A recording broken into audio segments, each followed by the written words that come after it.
Hello guys, this is your friend and we are back with a new fanfic. And if you enjoy this fanfic then please press the like button and subscribe to my channel for more fanfic like this. And now let's start the fanfic. It was a bright day in Konoha and the Cage's family was enjoying it outside in the afternoon heat. Hey dad, check this out. A little girl screamed out happily as she lifted a blob of water about the size of a hand out of the water and molded it into a ball hovering in midair about a foot off the water's surface. This little girl was called Narumi Uzumaki Namikaze, who at this moment was about 8 years old. Who was already about 4 feet 7 inches, 4 foot 7 inches. It is going to be like this for my story. Means feet, means inches. She had a slim figure already, seeing as she has been training almost since she began to walk. Plus, how much fat could possibly be on an 8-year-old future ninja? Also, she had long red hair that was as dark as her mother's and crystal blue eyes that showed complete excitement. Her dad was heard laughing and then quickly bent down to tell her, "Good job, you will be the best kunoichi ever. Besides your mother, of course." With a big smile. After Minato says this, his wife shows up in the doorway looking proudly at Narumi as well. Too bad not everyone in the family was enjoying this moment. For Narumi's brother, who was only 5 minuets younger than her, leaned against one of the trees in their compound enjoying the shade until he looked up at his family. This boy was Naruto, the only one of the family that never actually considered himself to be in it. He was tall for his age at around 4 feet 8 inches with unruly golden hair and, like his sister, shining blue eyes. Course Naruto was in shape as well for an 8-year-old, except for the fact that he had several scratches that have yet to heal from the village's demon hunt that happened this morning. You see, both him and his sister have the 9-tailed fox sealed into them. Except that Naruto has the soul while Narumi has the chakra. Course everyone still only attacked Naruto for that reason, because they thought that Naruto would eventually become possessed by the fox. Che, my family, looks as happy as ever and they still don't even notice me. Too bad for them. If they won't help me train, then I will just continue to do it by myself in secret. Naruto thought to himself, then pulled out a small book called Sealing for Advanced Sealers, and began to read until it was finally time for supper. Where his family doesn't even call for him and they just walk into the house and close the door, leaving Naruto to realize himself. Course when they all sit down, everyone except Naruto began to chat happily while Naruto just sat at the far end of the table and finished his ramen. When he did, he simply put his bowl into the sink and walked to his room. Course he wanted more, but he knew already that they would only give it to him if Narumi didn't want it, which never happened. You see, Narumi was a spoiled kid who always got her way. When they were growing up, she would always give ideas for stuff to do. Though when Naruto tries to pick something else, they always went with Narumi's idea, leaving her to sometimes brag and contradict her brother just to mess with him. With this and the fact that she was being trained while he wasn't, Naruto slowly began to isolate himself and not really bother trying to befriend anyone. Though Naruto was smart, if anyone actually noticed that, they would quickly realize the greatness Naruto was destined for, but sadly the only one who ever did was Kurama. Otherwise known as the 9-tailed fox. You see, Naruto met her when he was 4. Course he only did because Naruto, accidentally, got hit, which causing him to be knocked out. Flashback. A 4-year-old Naruto was trapped in an alleyway where he was quickly pummeled into a pulp, thus making his world go black. Why does this happen to me? I never did anything to them, so why do they hate me? Was the thought Naruto screamed out in his mind. I am so sorry, kid, he heard after that, and suddenly he was ankle high in water with what looked like a sewer. Where am I and who are you? Naruto screamed out, hoping for answers. Course after he said that, he soon came to find a giant room that had giant bars cutting the room in half with the kanji for seal place upon a slide of metal that stretched between 2 of the bars. Whoa, what is this place and why is this here? Naruto couldn't help but think. For starters, this is your mind, or at least the representation of it. And these bars are here to keep me inside of you and still away from you. A deep voice told him that seemed to echo around the room. What, this is my mind? Wait, then why are you in here? Naruto asked the voice, hoping for more answers. Course after he asked that, two giant red eyes that had black slits going through them looked directly at Naruto from the other side of the cage. I am in here because this is my prison. The prison I have to stay in because of a misunderstanding. The voice said. Then slowly the cage began to light up, showing the giant orange body of a fox. Kyuubi, was all Naruto could think when he saw this, then suddenly screamed out, "Why are you in my body? Wait, seeing as you are in here, you must be the reason that I am hated." "Yes, youngling, I am the Kyuubi and the reason why the village hates you. But it is not completely my fault. As I said, it was a misunderstanding that put me here. But that is a story for another time. Anyways, yes, I am so sorry that I have to cause a young kid so much pain, but it is also your village's fault. For they don't know the difference between the storage seal scroll and the kunai held in it. Also, not even demons would torture a little kid for any reason. Still, I am so sorry," Kyuubi tells Naruto in a sad voice. "It is okay, Kyuubi, it is clearly not your fault like you said. I just have one question for you," Naruto told the fox, surprising it. What, you forgive me just like that? How is that pos? Ah, whatever, I will think on this later, but for now, what do you want, Kit? Kyuubi asks Naruto. Simple, I want you to train me. I mean, you must be strong, so train me to be so strong I can protect my special people. If I ever have one, plus, I want to be able to kick some major, Naruto screamed out, thrusting his fist into the air, causing the Kyuubi to chuckle. Sure, kid, I will train you to make you as strong as possible. Though I would have even if you didn't ask, because I refused to have a weak holder and so you don't have the villagers beating you up every day. Just know that it will not be easy and you probably won't like me too much after I am done with you. Kyuubi says with a sadistic smirk, causing Naruto to gulp. Oh, yes, I nearly forgot. If you are going to train under me, then you should know my name, which is Kurama. Kyuubi says happily and then slowly morphs down into her human form. That's right, Kaibui is a girl. People only mistake her just because her voice sounds so deep. She is constantly mistaken for a boy. Course she was nowhere near a guy with a heart-shaped face, deep red hair, the same blood-red eyes that radiated her power, not to mention her figure. She had a perfect hourglass figure with a double D chest and a butt that was the perfect shape. Altogether she was a goddess on earth. Beautiful. Naruto couldn't help saying when he saw her human form, which got a small blush from the Kyuubi. This is the form that I will be training you with. Now could you tear a corner off the seal so that we can talk without having to have you come in here? And while we are at it, could you change the layout of this place a bit for me too? I don't really like staying in a sewer. Just change it by wishing it to be something it is your mind. Kyuubi explained to Naruto, and with that Naruto did just what she asked and then transformed his mind to a luscious field filled with trees, small animals, and even had a small house for Kurama. Also, Naruto changed the seal into a collar for her.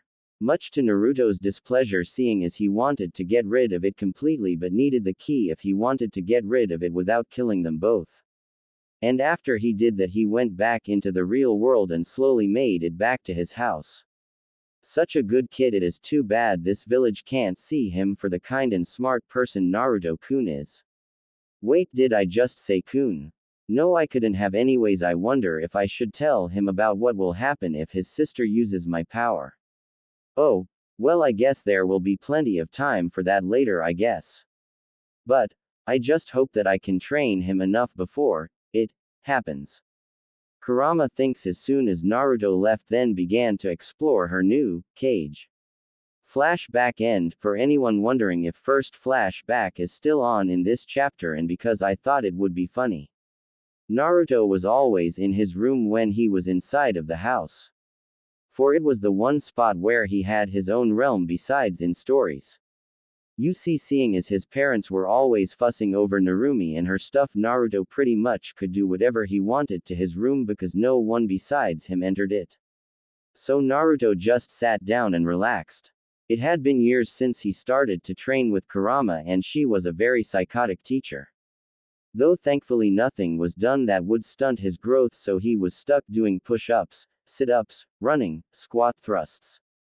And then as his free time, which was quite a bit, he studied chakra and other important things for ninja. Like Kenjutsu, Fuinjutsu, and Ninjutsu. Though he had no skill whatsoever in Genjutsu, seeing as he still had a large amount of chakra due to his Uzumaki blood. Course his skill was greatly in Fuinjutsu, which he guessed was because of it being popular for both families. So, Naruto right now was working on another one of his seals that he plans on using at later times. This time it was a seal that will launch out weapons or jutsus at people when they breach a certain area around the seal. Course the seals he makes are slowly being made because of the fact that he doesn't have a seal master as a tutor and the fact that he is still in the explorer level of sealing, but he hopes to change that soon. Course there is school things to do as well, but really the school is a joke. I mean really half the classes don't even affect ninja whatsoever. That he still sleeps through most of the classes. Anyways, after working a bit more on the seal he puts it away and goes to bed, but not before a small chat with Kyubi. Kid, when do you plan on putting your plan into action? Kaibui asks when Naruto enters her zone. Don't worry, I need a little bit more time until I have everything I can get from the village. If it goes well, it will be started on my 12th birthday. I mean, it is the perfect time to do it. No one watching me as I leave this reached place once and for all, taking my father's, just you and a few of the Kinjutsu along with me. Plus, I need to slowly take the money I need to survive from the vault. But don't worry, Q-chan, soon we shall be gone, Naruto responds happily. Okay kid, just hurry it up, I don't want to see these villagers hurt you any more than they already have. Plus, it will finally bring your father down a pedestal, hopefully, if it is shown he treated a kid so badly that he ran away. Yeah, right, like my father could fall from that. In fact, I bet he will get even more praise for getting rid of the demon brat. And don't worry, I can escape the villagers now that I have some power under my belt, I just have to be discreet. Whatever, just hurry up, brat. Hey, you know I will, Q-chan. And with that, Naruto allowed dreams to take him over. You better hurry up because I don't know how much longer I can hold out, was Kyubi's last thoughts. Then she too went to sleep. Now as the years passed, Naruto still was independent, but he made some good friends along the way, like Itachi and his mother, Sum, Hana, and surprisingly Kurenai as well. Which was an odd beginning. Flashback. You see, they meet when Naruto was running away from the villagers at age 6, where he ran past her and instead of her helping the villagers, she put them all into a genjutsu for attacking a young child. You are Kushina Sensei's son, aren't you? She asks while the villagers are still in her genjutsu, just standing around with glazed looks. Hi. As all Naruto could tell, her still surprised someone helped him. Well then, why are you out here? It must be getting close to lunchtime, I bet your mom is worried about you. And with that, she drags Naruto back to the Namikaze household. When she gets there, she knocks on the door and then waits for a bit until Kushina comes and opens the door. Oh, Kurenai, what are you doing here? Oh, well, anyways, come on in, we are about to have lunch, join us. Kushina says happily and then allows Kurenai to enter the house, hardly noticing that she has brought in her tired, slightly beaten child home. Course Kurenai just put it off, figuring that Naruto told his mom he would be out playing and got injured that way, and waited to enjoy lunch with her sensei. What surprised her was while the family was happily talking to each other, Naruto was left out. What, this isn't right, why isn't Naruto enjoying the time with his family? She thought to herself, but still finished the meal. After it was done, Kurenai goes up to ask what she wanted to for a while. Kushina sensei, did you know why Naruto was out by himself and got chased by a few people? What, no, I had no idea. I mean, we were training Narumi all this morning. Kushina tell her. Then why wasn't Naruto being trained as well? I mean, he is a part of this family as well. Oh, that is because Minato-kun and me think that Narumi needs more training because of the fox, so Naruto just has to wait a bit. She answers simply. What, but you could still train them both at the same time. Kushina says, confused. No, Minato has already explained that. We need all of our attention on Narumi. Naruto will just have to wait. No way, that is just stupid, of course you guys can train both of them. Kurenai says, starting to see the problem. Well, I have to agree with Minato this time. I mean, the Hokage knows best after all. I mean, he is our leader, Kushina says, fully convinced. That is just stupid. I mean, this is obviously wrong. Naruto needs just as much attention as your other kid, Kushina-sensei. Kurenai screams out. No, I have to go with Minato. He is, Kushina starts until interrupted. I don't believe this. You turned into what you hate, a fangirl. You are literally just hanging on everything he says. But you know this is wrong. I don't care if he is the cage, he still is wrong with this, and if you agree with him, then that just proves just how much of a fangirl you are. Goodbye, Kushina. Kurenai screams out, then leaves a surprised Kushina. That is the first time she hasn't called me sensei. Is all Kushina could think as she watched Kurenai walk away from the house. Flashback end. After that, Kurenai helped Naruto whenever she could and they quickly became friends. Course no one else knew about this because Naruto wanted to make sure his friends weren't hurt by the village as well. Time warp. It is now the last year of Naruto and Narumi's ninja schooling. And of course Narumi's popularity has just increased as she aged and became more and more like her mother. She now 5 feet tall with her hair now braided into a ponytail traveling almost all the way down her back. She looked more womanly now, still with her slim figure, but now budding B-cup S, making her the most desired girl in the class. She always had to turn down dates from numerous guys, and of course everyone liked her in the class. Though her real friends were Ino and Hinata. Though she now wanted to spend time with her brother. Narumi finally realized that Naruto was not really being treated more, so she tried to spend more time with him, but the other kids always go in the way and he would be gone before she could get to him. Though a few more people did try to be Naruto's friends, but it didn't last.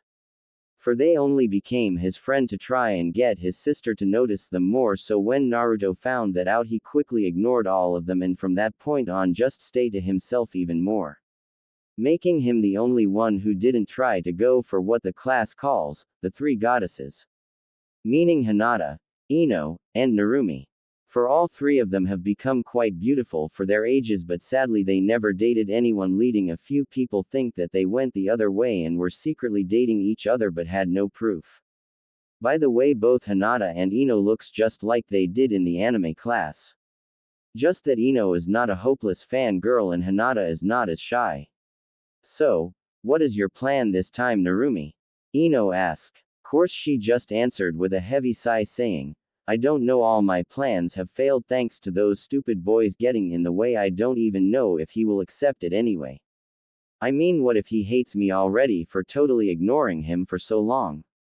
You see, Narumi has been trying to spend more time with her brother for the last month, but each try has failed. Well, I am sure your next one will work out. Besides, you are his sister, he has to forgive you, right? Hinata tells her, trying to cheer her up. Yeah, you are right, I mean, we are family. Narumi says, a bit happier, but was really wondering if he even thinks that he is a part of our family still with all we done to him. Well, I will just have to make it up to him. You see, Narumi still loves her brother, except she finally got over what she calls her bratty years. And of course her friends decided to try and help her, but the village is making it really hard, seeing as they wanted to keep everyone away from the demon brat. Though she never really understood why they called him a demon while she had all the chakra of it. I mean, wouldn't make more sense for the one with the power to be more like the demon? Was it possible that it could have been the other way around? Thinking that, she leans back and looks at her brother, who was sitting in the back row. Now Naruto has grown up quite a bit. He became a muscular 5 feet 4 inches figure with his hair slightly longer, golden hair, looking more like his father. Except he added dark red highlights to his hair. Though he still has his sparkling eyes, except that they now seem deep and cold. He looks so sad, but how can I make it up to him? Wait.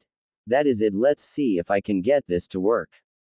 Narumi thinks happily and then silently waits for class to be over. Meanwhile, Kushina was thinking along the same lines.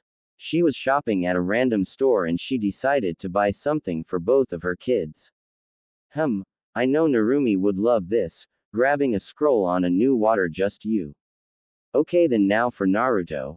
Wait, what does he like? Wow, I am such a horrible mother. I mean, I know everything about Narumi, but I know nothing about Naruto. Maybe we have been ignoring him.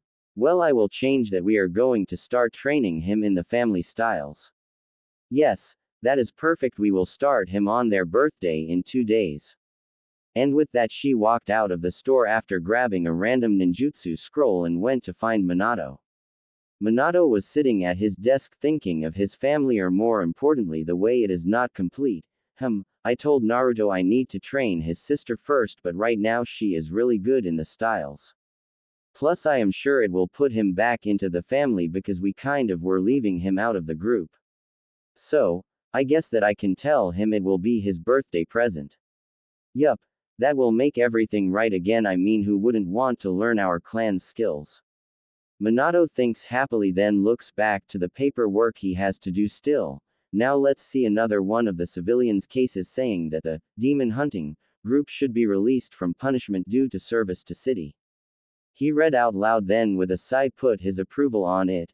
Naruto, forgive me, but I need to make sure that the civilian side of the council is on my side. And with that, he took his break, hoping to see his family. Until a figure comes through the window. Jiraiya, what do you want? Minato asks his sensei. Hey, nothing, just came to tell you that the frogs gave me a prediction. Jiraiya says, instantly catching Minato's attention. Oh really, what is it? The hero of this world will be a ninja of many powers. The heritage brought from two great powers. Brought in by a leaf, but soon starts the fire. Till the goal is complete and destiny met its desire. The kid of power gaining the powers and support of many in power.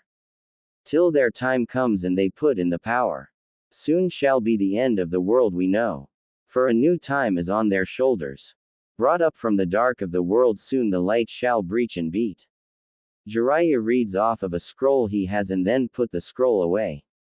Now the frogs want this kid as their summon, so is it okay if I give Narumi the chance to become their summoner? Jiraiya asks, already knowing the answer. So, you really think that it is her? Is all Minato says. Of course I think it is her. She is from you and Kushina are probably the strongest ninja in the village, so I am pretty sure it is her.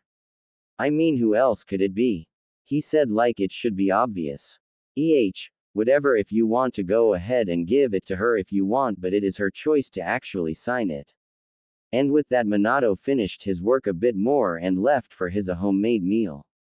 At the house, Kushina decided to talk to her husband. Honey, I have been thinking about Naruto, Kushina tells Minato. Really, so have I. Really, so? What have you been thinking about? Kushina asks. Well, we have been ignoring Naruto for way too long, so how about we start his training in our styles and justice?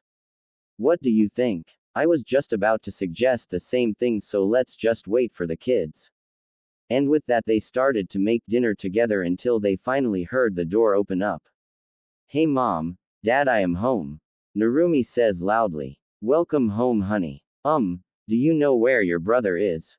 Kushina asks happily. You mean that he wasn't home already? He was gone from school before I could even try and find him today. Narumi says. So, they decided to wait for Naruto, and while they did, they filled in Narumi on their idea, which brought up Narumi's mood. It took a while, but soon the door was heard opening again and they saw an injured Naruto walk through the door. And Kushina surprised him by screaming out, Naruto, what happened? Nothing, I just injured myself trying to climb a tree. Why are they worrying about me? A confused Naruto thought. Thankfully they left the injury at that, even though they were pretty sure he was lying. So, after that they all went to the dining room table to eat the meal, which is of course ramen. Course, yet again they surprised Naruto by seemingly waiting for him to eat before they started. What is going on here? Never have paid attention to me before, why are they now? Was all Naruto could think of as he ate. So, Naruto, how was your day at school? Kushina asks, seemingly curious. Fine, was the only answer they got. After that there was a length of silence where no one really knew what to say. Till they were finished with the meal and Naruto got up and put his bowl into the sink and was about to go his room until he heard his mother call him back. And soon enough he was brought into the living room and was sitting in the seat across from the couch. Naruto, you know how it is getting close to your birthday, right? Minato starts. Yeah. Naruto responds, not exactly sure where this is going. Well, starting the day after it you will be training in our styles with your sister. Minato says happily and then waits for Naruto's reaction. That's as great, Naruto, you finally will be training with me. I can't wait, and I bet you can't as well. Right. Narumi adds happily and energetically. Though what surprised everyone when they saw his head move slowly up to look at them with cold blue eyes and simply say, no. Wait, what you said no, but why? I mean, our family's power is wanted by so many and you would be one of the few to learn it. Minato stutters out in disbelief. I asked you when I was younger if I could learn them and you told me no. In fact, I asked several times, so finally I got over you guys. And if you didn't understand that, let me simplify it for you. I don't want to learn anything from you anymore. Naruto spits out at them, leaving them stupefied. What, how is it possible for there to be a person not wanting to learn mine and Kushina's styles? I mean, we are the two most powerful ninja here, so of course people will want to train in our style. But our own son refuses. How is that possible? Minato was screaming in his mind. Hey, I bet he wasn't expecting that, EHQ-chan. Naruto says happily. Yes, kid, I mean, they have not treated you well all your life, but now they want to make it up to you. So, what are you going to do now? I mean, are we still going with the plan? Kyuubi asked. Yes, of course we are. I mean, they had years to get to know me and now they want to get to know me. Hell no. Our plan moves on as scheduled and soon we both will be gone from this horrible place. Naruto tells her, a bit irate. Oh wait, I almost forgot to ask, when do I get that surprise you told me about, Q-chan? Naruto, I have already told you several times you will not get it until just before we leave, Kyuubi says, being a bit annoyed. Sigh. Fine, I will wait, Naruto says, disappointed, which tempted Kyuubi into telling him, but she refrained from doing it because that secret was a bit too big. Sorry, Naruto-kun, but I can't tell you about it because I don't want you to know that I plan on using all of the energy I have left in this zone. After that, I have no idea what will happen to me, but at least I will give you a fighting chance in this world. And after that, Naruto went back to the real world where all his family was still in shock, so apparently he wasn't gone too long. Well, if that was all, good night, Kushina-san, Minato-san, Narumi-san, Naruto say, clearly forcing himself to have a neutral tone in his voice as he gave a quick bow and then walked to his room. Leaving his family in utter shock, seeing as he not only didn't want them to train him but he also just acted like they weren't a family. Has he gone that far into depression? Kushina and Narumi ask themselves. Wait, this couldn't be my fault for letting the village take their hatred out on him. I mean, the village can't be that bad on him, right? Yeah, he is probably in shock of such an amazing opportunity. Minato thinks to himself. And with heavy hearts for the girls and a knowing smirk from Minato, they all went to sleep as well. After all this, they tried several things to interact with Naruto, which all failed, leaving them even more upset. While Minato just waited patiently for Naruto to come running up to him begging to learn his style. Finally, it was the night before. Finally, after what seems like ages, I not only have the perfect escape plan but I have the perfect time as well. Naruto thinks happily as he was about to fall asleep until he heard Kyuubi tell him to stay up. What do you want, Kyuubi? Naruto asks her, seeing as he wanted to get some good sleep before he had to go. Kid, it is not only time for your present but also I will tell you my actual name. Kyuubi tells Naruto sadly. What, but you told me it was Kurama. Why did you lie? Naruto quickly asks, wondering if she didn't trust him. This is why I was postponing. You see, Kurama is the name I got when I became the Kyuubi. It is given to each new Kyuubi for an unknown reason. Though I personally think it is because those old coots don't want to learn new names. And before you ask, yes, the Kyuubi has changed, but it is only after every 100,000 years. And no, I will not tell you my age. You never ask a girl that. Hey, just wanted to add that if a girl reads this, take it as you want, but I mean no harm. Anyways, for real names they are only given to the few you trust, and you are now one of them, Naruto-kun, so my name really is Natsui. For your gift you need to go into your sister's room without waking her up. What are you trying to get me to do? Naruto screams out with a small blush on his face. Sigh. When did you get so perverted? Anyway, no, I need you to reach my sealed demon chakra. And to do that you need to allow me to take over your body while touching her seal. Oh, was all Naruto could say, then went to his sister's room to do what Kyuubi asked him to do. When he entered her room he saw her crunched up into the smallest ball she could. Plus you could clearly tell that she was crying for quite a while. Man, I feel like I should comfort her. Wait, what am I saying? She is one of the ones that made me want to leave. Naruto thinks as he rolls her over so he could slightly and touch the seal. Almost immediately after, Naruto's subconscious was pushed back and Natsui was in charge. Okay, then now that we are this far I will tell you my plan. Seeing as you can do nothing about it, I plan on using the last bit of my retained energy and some of my chakra from her to give you a bloodline. Natsui said with a sad smile. What? And no, I don't need a bloodline. Why don't you just stay with me and that would be good enough? Naruto asked, hoping to change her mind. So sweet. But no, I need to do this. You see, even if I didn't give this to you, I would only last about another month before I went away anyway. You see, a soul is not meant to be away from its chakra, so I have only been surviving by the chakra I collected from the chakra residue I left and a bit from the death. Seeing as she decided that it wouldn't be right for me to go back into hell without all of my chakra. Besides, now that I am in control you can't stop me, so goodbye, Natsui said, looking about ready to cry. I am sorry, Naruto-kun, I wish I could have stayed with you but I can't. Besides, even I don't know what will happen after this, Natsui thought, then began her ritual. Soon after she started the seal on Natsumi leak out a bit of demon chakra that traveled up Natsui's, Naruto's arm and dispersed around his body.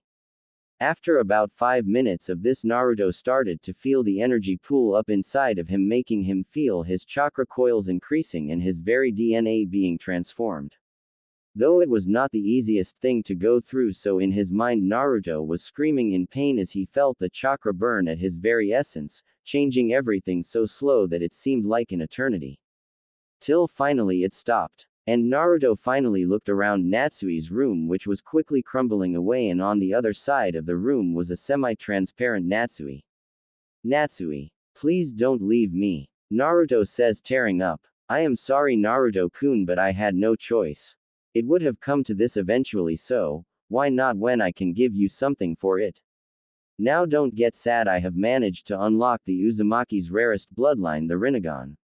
Now you need to master it yourself, but I left a scroll on it in your room, seeing as I was kind of taking you over when you gave me consent while you were semi-awake. Now the scroll is under your bed, hidden under a floorboard. Now, go, goodbye, Naruto-kun, Natsui said as she faded away from Naruto's mind. Goodbye, Natsui-hime, was Naruto's last thought until he brought himself back to his room and fell asleep. When Naruto woke up he sat depressed for hours until it was close to the party. Well, I might as well continue the plan. I will mourn for her later when I am free, just like she would have wanted. Naruto thought, then went downstairs to get ready for their party. So, Naruto went to the bathroom and was surprised what he saw in the mirror. In the mirror was his regular face, but his eyes, instead of being blue, were a dark purple, and there was a single black ring going around his pupil. So this is Rinnegan Oh wait, that's right, I need to get that scroll and study how to use my last gift from Natsui. Naruto thought, then after getting cleaned up ran into his room to pack everything he needed up into a giant scroll and wrote his final note to his family. Course he had to wait until the party started to get his time to leave. And of course the party started with everyone focusing on Narumi without even thinking about Naruto, except for a few who planned on giving him their gifts to him later. Well, that is all I need. I can hear the party starting now. It is time to go, Naruto told himself and started to walk to his window, leaving a sealed envelope on his bed. And without turning back he jumped out his window without an emotion shown on his face and didn't even turn around, Goodbye, my friends, he thought as he pictured the few people in the village he cared about. A while later, Naruto speed past the wall of the village and was a mile away from crossing the border when he decided that he should rest a bit before continuing. Meanwhile, at the party, everyone was having a lot of fun at the party until it was time for the gifts, which were plentiful. Though most of it was just toys and other things Narumi wanted, there were also ninja stuff for her as well, till finally she got to Jiraiya's gift to her. Here ya go, Gaki, Jiraiya said happily, throwing down a big box that landed right next to her, and when she opened it she saw a giant scroll which made her eyes light up. As this, she asked, until Jiraiya quickly interrupted. Yes, it is. I would like you to sign it if you would be so kind, and I will teach you all about summing frogs. Yay! Narumi screamed out happily. Can one-chan sign it as well? Narumi said hopefully. Oh, of course he can, Jiraiya said, a bit surprised by her asking. Yes, now he will have to train with me, then I can finally apologize to him, Narumi thought in pure bliss. Then Kushina realizes Naruto was not downstairs and asked Itachi to go and get him, which he did happily. Until he walked down moments later looking depressed while holding a piece of paper, putting everyone on edge. He walked up to Minato and Kushina and showed them the letter, which made them both frown. Ambu, all of you go out and find Naruto, he is trying to leave the village. Minato screamed out, and soon blurs were seen running around the village looking for Naruto. Naruto, where are you going? Narumi, though sadly, as she looked out the window, seeing as she was told she couldn't go search. Oh, stop worrying, he is better of out there than in here, Gaki, a voice scolded her. What, who are you? How did you get into my mind? Nope, don't feel like maybe after Naruto-kun escapes this hell hole, the voice told her mockingly. Come on, Naruto, it may be my fate to be forever locked up here, but you still can escape yours, the figure thought as it ignored Narumi. What? No, I insist you tell me. I mean, it is my mind, so tell me all I want to know, and how you know Naruto ni. Narumi yelled out and stomped her foot down in frustration. Bah, I am not in here by choice, so I don't really feel the need to answer for you. But, as for Naruto-kun, it is simply the fact that I am one of his closest friends who would be going with him if I could. But, seeing as fate brought me here to be stuck with you, Gaki, I have to settle with only my gift going with him. The voice told her. Fine. But I want to make it clear that we will be talking after Naruto ni is brought back. Narumi yelled out, still acting childish. Bah, he won't be brought back, I promise you that. The voice said, completely believing that it was right. No, he will be brought back to me. Wait, who are you anyways? I mean, are you related to Ino-chan? No, I am afraid I am not. You see, when I gave Naruto his gift I used up all of the chakra that I managed to regain. Seeing as chakra regeneration is very slow when you are in seals. Anyways, I didn't know what would happen to me after that, but apparently something brought me to the largest reserve of my chakra. So we are stuck with each other. The voice told Narumi. KKQB. In the blood, well, soul, you get the point, QB says with a sneaky smile on her face. What? How? Wait, if you are here, does that mean that bro is dead or something? Narumi started freaking out. Baka human, I just told you I came here because I used up all my chakra I had in him. Besides, it is not like you ever cared about him anyways. QB spat at Narumi. WWH, what I cared about him. I mean, I just realized how bratty I was acting to him about a year ago and have been trying to talk to him several times, but either got too nervous or got stopped by fanboys. I mean, I was just about to tell him how I felt today right after the party. Narumi screamed at QB. Che, it will be a cold day in hell before I believe that crap you just told me. QB told her in disgust. Though if you really feel this way, then I wonder what those feelings are, she thought with a perverted gleam in her eye. It doesn't matter what you say, Baka, QB still will find him and tell him how I feel, even if he actually does leave this village, Narumi thought, determined. Plus Naruto decided to start to move again after a few minuets of resting. He was close to the border, but still he had to make it over it to finally be free. So, After quickly picking up his small camp, he started running as fast as he could to the border and soon was nearly at the end of the tree line signifying the edge of Konohagakure. Yes, I made it. Naruto was thinking happily until he heard a voice telling him to stop coming from behind him. Shit. Naruto thought and then saw who jumped in his way. Naruto-kun, why are you leaving? Kurenai called out crying. Sorry, but this village is not for me. You and the gang will always be my friends, but I just can't handle the villagers' crap anymore. So, please let me go, Kurenai-chan. Naruto said, really hoping she would let him, seeing as he really didn't want to fight her. Fine, Naruto-kun, if you really think you have to leave I will let you, but if you forget about us I will make sure I come and put you under a genjutsu even you can't get out off. She told Naruto, still crying a bit. Wow, I really need to figure out a good way to give off emotions and other random stuff. Man, you really don't realize what you will need until you actually start one. Oh, yeah, and this one is so annoying because I keep wanting to write in first person due to the last story I was working on. Thank you, and I promise that I won't forget you all. Please tell everyone I will miss them. But, this is something I need to do, Naruto said, and with that he ran past Kurenai and officially crossed the border, leaving his old life behind him. Plus 2 months later. Man, it has been a long time since I saw some action. Naruto told himself as he did some early morning stretches. Then he quickly went down to the river and took a quick bath and got ready. Course, as soon as he did, he heard a loud group start making a lot of noise and decided to check it out. Plus with the group plus. Ha ha ha, what a good haul we got from that last village. I mean, look at all of this alcohol and food. Not to mention all of the entertainment we found. A random thug told his friends, who were all sitting in a circle, as he pointed behind him at the cage on wheels where there was about 24 girls sitting in ripped clothing, cowering in fear as close to each other as possible. Their ages ranged from what seemed to be 12 to about 30. After the guy said that, his group laughed with him, utterly terrifying the girls.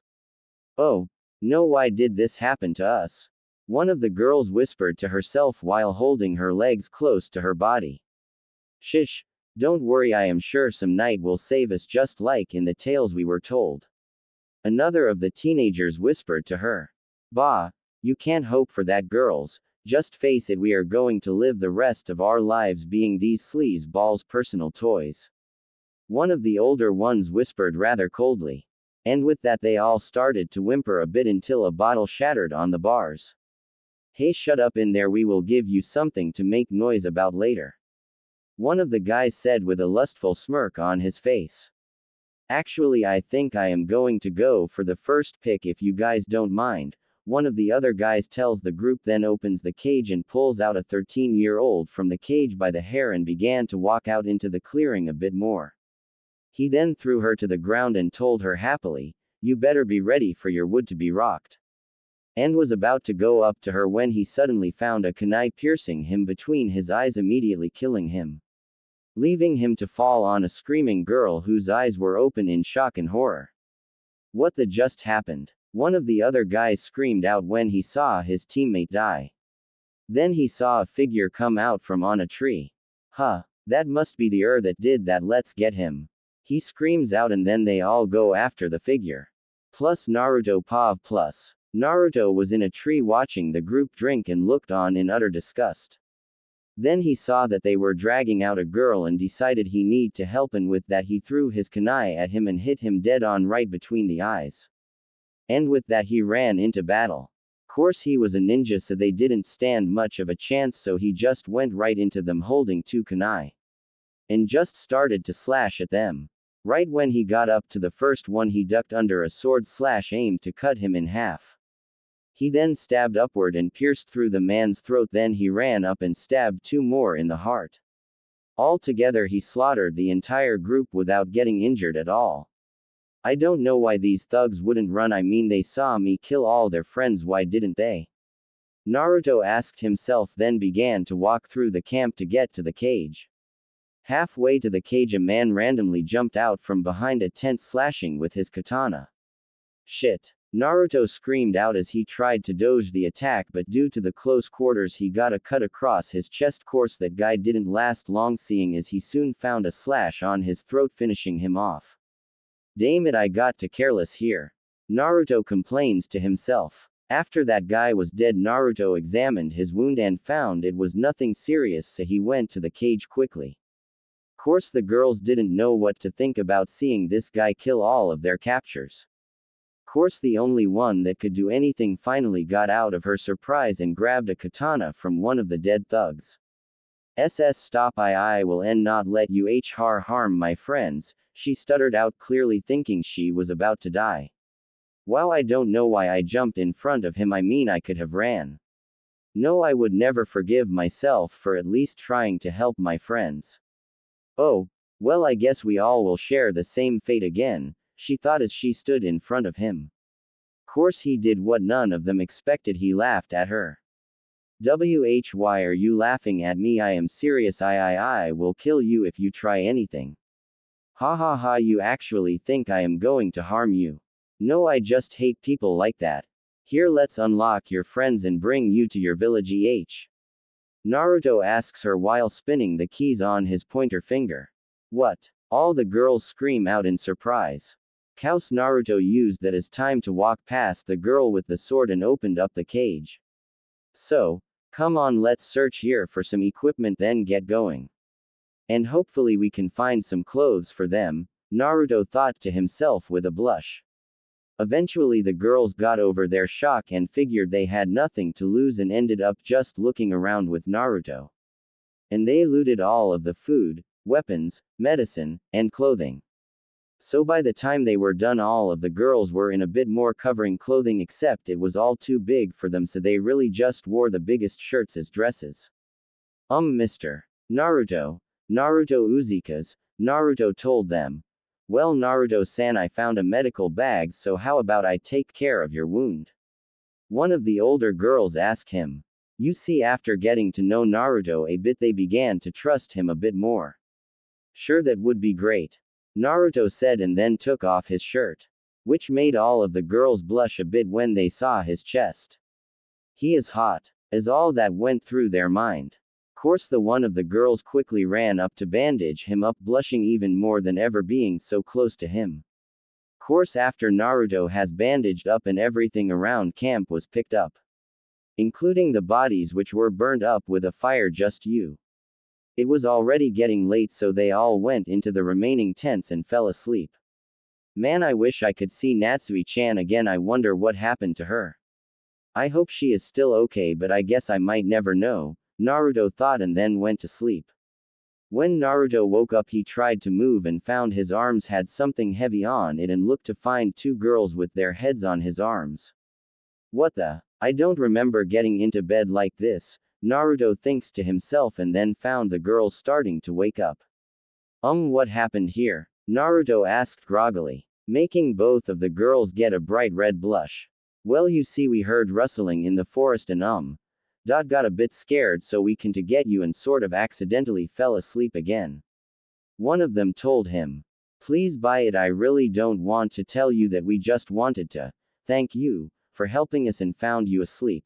They thought as she told him that. Wow, what a simple lie. Well, not that it matters much to me, Naruto thought, and left it at that. Hey, what were you three doing? One of the older girls said as she saw the three walk out of the tent, making all of them blush up a storm. No, nothing happened, Naruto told her, completely embarrassed. After that they all left to get to a nearby town that the girls came from. Finally home, one of the girls screamed out. Wait here and I will make sure they are safe just in case, Naruto told them, and then walked ahead of them until he heard. Stop right there, one of the other villagers screamed out when they saw Naruto. The whole town then came up to Naruto holding all they could get as weapons. So, they had pitchforks, kitchen knives, and other farming tools. We won't another one of you bastards take any more of us, our girls. One of them screamed out. Wait, I am no, Naruto tried to explain until he was interrupted by one of the remaining girls. Where is my daughter? After that they were all about to attack until they heard a girl scream out, Stop. And then they saw the girls come out of the trees and then they all ran up to the girls. Are you all okay? Yes, we are fine thanks to Naruto-kun. The girls said. Naruto-kun? Who is that? Oh, well, we will thank him later, but for right now just hold on while we protect you from this guy. One of the guys tells the girls, making everyone sweat drop. Wow, we really have a smart guy here, don't we? Everyone thought until one of the girls spoke up. No, you idiot, he is the who saved us. Oh, sorry then, guy. The guy said, rubbing the back of his head, making everyone sweat drop again. Thank you for that. How can we ever repay you? No need for any payment, I just am thankful I got rid of bastards like that, Naruto told them, and then they all went to party for their good fortune. After they partied, they all went to sleep for the night. Are you sure you need to leave? You could always stay here. One of the villagers asked Naruto, hoping he would stay. Sorry, I got to go. I mean, I am a ninja. If I would stay, it would only bring trouble. So, I have to go. Goodbye. Naruto told them. And then the hero of Juniper Village was seen walking out of the village. Plus 2 months later. All civilian towns heard about the White Fox. A man who saves all who need it when thugs or someone else comes to harm the innocent. He is said to wear a white robe that hides all of body except for his blue eyes that are said to radiate power. On the back of his robe is the kanji for fox written in gold. It is said that he holds the legendary Rinnegan and is able to beat even ninjas. Ino read out to the rest of Konoha 12, Narumi took Naruto's spot. Doesn't that just sound like the perfect man? Ino said with a dreamy sigh. Sure, if he is even real. Sakura screamed. Yes, it seems highly unlikely that there is a random vigilante running around the world helping people. Shino told them in his monotone voice. Yeah, and what about his Rinnegan thing they say he has? What is that anyway? Kiba asks to get answered by Shikamaru. The Rinnegan is a bloodline that is said to be one of the best in the world. It is said to give the user access to all 5 elements and a 6th one called gravity. It is shown to be active by the user having purple eyes with black circles on it. And that is about all that is known about it. Geez, you really are a walking dictionary, aren't you? Kiba asked, just getting Shikamaru to mumble something that sounded like troublesome. Well, I guess the only way to find out is if we find him out on a mission. Choji said in between eating his chips. Whatever, if I see him I will force him to teach me all he knows, for I deserve it because I am an Uchiha elite. Sasuke said with a smile. Yeah right, Tem. The only thing you are an elite in is being a bastard. Kiba said, and they all laughed except for Sakura. That said, Sasuke just did his normal thing. Sulking to himself. Narumi, that guy might just be Naruto-kun if the saying is true. Natsui said happily. Really, that means we have a chance to finally get him? Narumi asked happily, getting Natsui to smile as well. You see, in the time the two had, they both talked quite a bit and eventually became friends, and eventually they told each other how they felt about the blonde. So, they decided that if they meet him, Narumi would put him into her mind zone so that Natsui can explain to Naruto. Course, he probably wouldn't be around Konohagakure, so they had to get a mission away from it as soon as they could. Naruto now is traveling around to various villages dressed up in all white with a white robe that had the kanji for fox on it, and for a 14-year-old he was very strong and handsome, and for each town he visited that gave him a bunch of fangirls. Not to mention that every civilian knows he never asked for the name, he just went after the people he hated, which were rapists, thugs, killers, and basically any other person with ill intentions. You see, Naruto decided to try his hardest to make as much peace as possible in the world. So, he was praised by all of the villagers. And feared by all of the villains of villages and towns, though not too many people got to see his katana, which for right now was just a plain one, seeing as he didn't have the money to get too fancy with it, but it did the job just fine. But no one saw it except those who were dead, seeing as he has it sealed to his belt. Plus, some ninja knew about him. But they didn't bother trying to find stuff about him, seeing as he wasn't in a village's bingo book. But that was just because he didn't piss off any villages yet. Though if he was a missing ninja, he would probably be a B class missing ninja. But he still doesn't have any village to belong to. Ah, sometimes it is good to just relax, Naruto told himself as he sat on a random tree branch in a forest that was not close to any villages or people. Nothing better than being in a completely secluded area. I mean, there is no one around to worry about. It feels so good just to relax for once. He thought to himself until he looked at his supplies and saw that it's very small now. Darn, I have to go to a village after all. Naruto thought with a sigh and then jumped down to the ground and leisurely walked in the direction of a random village. Skip till really close to village because who really wants to read about walking where nothing happens? Asterisk. Ah, almost there, Naruto thought happily and then heard a gasp behind him. Wait, you are the white fox? Question mark quote. A man that looked to be in his 40s asked in amazement. Yeah, if that is what you villagers call me now. Naruto said like it was not a big deal. Wow, I never thought I would see you in person. Allow me to introduce myself. My name is Yoshiko and this girl behind me is my little daughter Ayaki. It is a pleasure to meet you. Yoshiko said happily and then finished with a small bow. Meanwhile, the girl stood behind her father unsure of what to do. Yoshiko was a middle-aged man who was probably in his early 30s who wore a simple brown kimono while Ayaki seemed to be 10 or 11 and wearing a dark red shirt and sweatpants. Nice to meet you guys, Naruto responded kindly.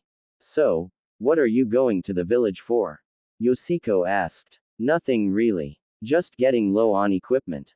Naruto calmly told them. Ah, well, you have come to the right spot then. Welcome to Yoshi Market, home to all your gear and many other things. Yoshiko said happily. Sigh. What my father meant was that we own a moving market that sells almost anything. Ayaki said with a sigh.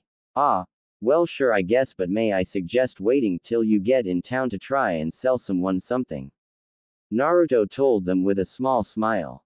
Hey, yeah, that might be a good idea, Yoshiko said a bit embarrassed. And with that both Yoshiko and Ayaki jumped back onto their cart. Do you want a lift, Fox-san?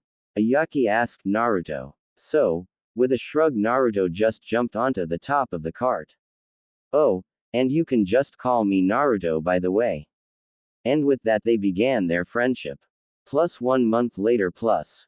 Naruto, Yoshiko, and Ayaki became good friends as they traveled around the villages and right now we're traveling in a random forest. Hey Naruto-kun, how much farther is it to get to the next village? Ayaki yells up to Naruto. It seems to be still about another half an hour, Naruto tells her. Really that far, man? We sure are going slow. Wait, what is that? Yoshiko says, then was interrupted by the group hearing a random noise in the forest, which put all three of them on edge. Then all of a sudden a teenage girl in a blue kimono with long red hair running as fast as she could. Whoa, what's the rush? Naruto called out to her. When he said that, she stopped and answered between pants, can't stop being chased, need to escape, get help. After that, Naruto was about to ask what she was escaping from until two chunin that appeared to be from the village hidden in the mist. Crap, where did that bitch go? One of them asked. I don't know, but we need to find her. You know how much we can get for capturing her. Wait, there she is, the other said, and then charged at her only to be stopped by 3 kunai that were thrown right in front of their faces. What the hell? They both asked until they saw a blur of white come in front of them. Wait a moment there, why are you chasing this girl anyway? Naruto asked calmly. We are chasing that bitch because she has a bloodline. Everyone knows that bloodlines are evil and must be destroyed, plus we will get some good money for that bitch from the cage. Now move out of the way so we can get the already. He yelled at Naruto. Wow, so they are chasing her for no reason and plan to make money using her? That is it, I am so gonna kick theirs. Naruto ragged in his mind. Ah, well, so you are hunting bloodlines, does that include this? Naruto asked them while he activated his Rinnegan with a smile.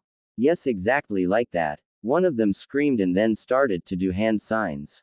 Water dragon, he screamed out, and out of a giant jug he had on his back came a giant dragon.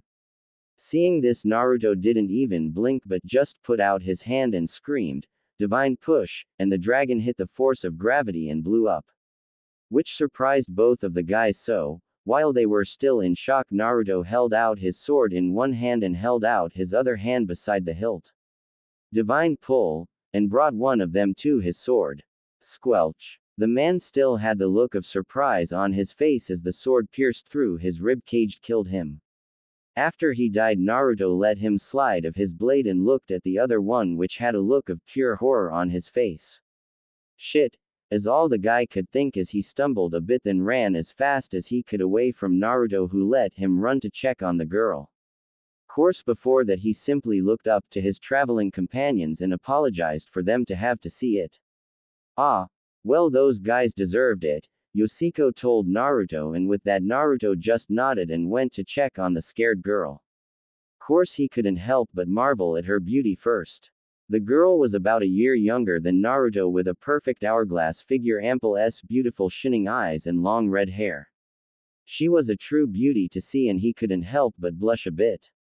"Are you okay?" Naruto asks her sincerely. I am okay," she tells him, still a bit surprised by what happened. "That is good. Now can you tell me your name?" Naruto says kindly. "This guy just got rid of the people that chased me. He must be really strong. Though can I trust him?" "Ah, well, I guess I can't really beat him or flee from him because of his strength. So, I guess I can only try and get him to the Mist's rebellion. I hope he does. It will be nice working with a hot." "Wait, what am I thinking? I just met this guy and I am already thinking of him as boyfriend material. What the hell am I thinking?" she thought to herself, and then decided to try and befriend him. "My name is Mai," she finally told him. "Ah, well, my name is Naruto. So, why were those guys chasing you anyways?" Naruto asked her. "Well, you see, I am a genin from the village hidden in the mist. And right now we are in the middle of a rebellion. Because our cage has begun to try and get rid of all of the bloodlines in the village. So, as with bloodlines, and those who agree with us are trying to overthrow the cage to rebuild the village back to its former glory. So, will you please help me, Naruto-kun?" Mai asked him hopefully with the puppy dog no jutsu. "Yeah, I would hate to see a bastard rule over an entire village, so I will help you in the rebellion," Naruto told her after taking the time to think about his options. Then Naruto turned to the rest of his group. "Sorry, guys, I just have to do this. I promise I will see you guys again eventually, so after I bring you to the next village I have to leave to help." "Are you kidding me? Here we have to go with you. I mean, this guy sounds really bad, so he deserves to be taken out of his position. Besides, it has been a dream of mine to just have a store in a single village and settle down. So, I am going to talk to the rebellion leader about loaning or trading my item stock for that business in the village. So, what are we waiting for? Let's go," Yoshiko told him with a Yaki nodding behind him. And with that they began to travel to the village in hopes of a better future for it and themselves. Plus, with Naruto's family, a week after Naruto left. Plus, how is the plan going with this problem we faced? Minato asked the civilian council. "It matters not that the demon left. The people still blame him instead of Narumi," one of the council said confidently. "How can you be sure that no one in the village has decided to hate my daughter instead of Naruto?" Minato asked them. "Well, seeing as they are even partying about the demon leaving, I think it is safe to say they still hate Naruto." The civilian responded, still completely confident. "So, what are your plans for Narumi?" Anther council member asked, causing Minato to smirk. "If the village completely likes her still, then the plan we have for her will continue. But what about your wife? She will never know. Besides, she probably will never even figure out that I only married her to keep the Uzumaki powers and secrets in our hands to use as we wish." And with that they all left the council room, never noticing the figure in the shadow. "So this is what you have been up to, Minato Tem," it thought, and then melded with the shadows. Meanwhile, with Kushina was still depressed about her son leaving without her ever even trying to make up for all the crap they did to them. "Naruto, why did you leave us? I know we treated you horribly, but you could have gave us a little bit of time for us to make it up for you." I swear I will find you and make sure I can somehow find a way for you to forgive us. Kushina thought wishfully until she saw Narumi slowly walk up to her.